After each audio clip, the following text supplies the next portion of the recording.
જય શ્રી રામ મિત્રો, કેમ છો બધા? મજામાં? તો સ્વાગત છે અમારા નવા વ્લોગમાં. અને આજના દિવસની શરૂઆત થઈ ગઈ છે સારંગપુર જવાથી. અને આ રસ્તામાં આપણને એમ થયું કે ચાલો ને આપણે ઘેલા સોમનાથ પર જતા જઈએ અને મહાદેવના દર્શન પણ કરતા જઈએ. એટલે આપણે પહોંચી ગયા સીધા મહાદેવના મંદિરે.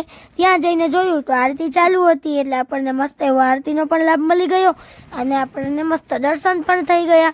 બહાર આવ્યા ત્યાં આપણને લાગતો હતો તડકો અને અમને બંનેને લાગી હતી તરસ, તો અમે બંને પી લીધું પાણી. પછી આપણે જવા માટે નીકળી ગયા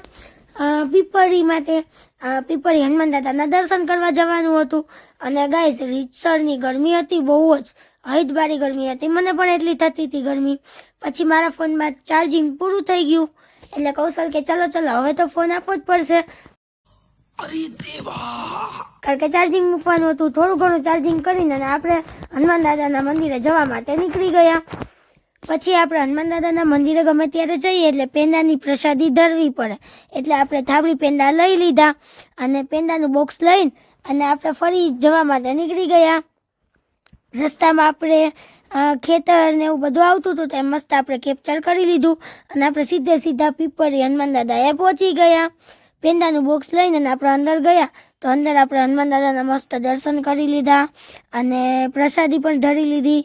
પછી આપણે ત્યાં નાની ગાય હતી, વાછરડા, પછી વાછરડી, એવું બધું હતું, તો એમને રમાડવા જતા રહ્યા.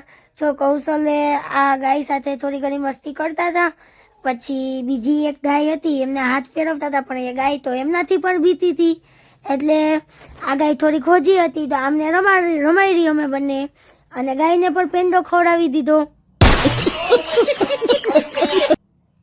પછી આપણે સારંગપુર જવા માટે નીકળી ગયા ત્યાંથી. અને રસ્તામાં પેટ્રોલ પૂરું થઈ ગયું, ગાડીને લાગી હતી ભૂખ, એટલે પેટ્રોલ પુરાવા ઉભા રહ્યા. તો મિત્રો, વિડીયો પૂરો નથી થયો. પાર્ટ 2 જોવા માટે જલ્દીથી લાઈક કરો, શેર કરો અને ફોલો કરતા જાજો, ભૂલતા નહીં. Bye bye.